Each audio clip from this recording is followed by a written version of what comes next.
தேதியிலேருந்து 7 நாளுக்கு முன்னாடியே உங்களுக்கு ஹால் டிக்கெட் இஷ்யூ பண்ணுவோம் அப்படின்னு சொல்லிட்டு அதையும் www.trtngov.in அப்படிங்கிறதுல சொல்லிடுவோம் அப்படின்னு சொன்னாங்க. இவ்வளோ ஸ்பீடாக சொல்லப்போனால் 22 நாளுக்குள்ளே உங்களுக்கு வந்து எக்ஸாமுக்கு அனௌன்ஸ் பண்ணுறாங்க. அதுக்குள்ளே ஹால் டிக்கெட் கொடுக்குறாங்க. நேத்தோட எக்ஸாம் மார்ச் 9ஆம் தேதி 6, 7, 8, 9ஆம் தேதியோட நேத்தோட எக்ஸாம் முடிஞ்சிருச்சு.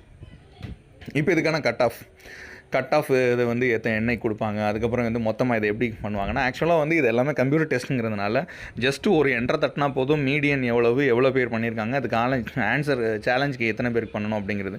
ஆக்சுவலாக இருக்கிற சப்ஜெக்ட்ஸ் எல்லாத்தையுமே பெனலைஸ் பண்ணி அவங்க வந்து டென்டேட்டிவாக ஒரு சீக்கிரமாக எத்தனை பேருக்கு இது கட் ஆஃப் கொடுக்குறது, எவ்வளோ பேருக்கு எவ்வளோ கொடுக்கலாம், அது மாதிரி வந்து சேனலைஸ் பண்ணிவிட்டு இதுங்களுக்கு வந்து முதல்ல ஆன்சர் கீ கரெக்டாக இருக்காங்க முதல்ல சேலஞ்ச் பண்ணுறதுக்கு ஆன்சர் கீயை டென்டேட்டிவாக இனிமேல் விடுவாங்க. நீங்கள் உங்களோட யூசர் நேம் பாஸ்வேர்டை கொடுத்து நீங்கள் அதை கிளிக் பண்ணிவிட்டு நீங்கள் உங்களோட ஆன்சர் கீயை செக் பண்ணிக்கலாம். இது இல்லாமல் ஏதாவது தவறுதலாக இருந்துச்சுன்னா நீங்கள் சேலஞ்ச் பண்ணுறதுக்கும் டைம் கொடுப்பீங்க.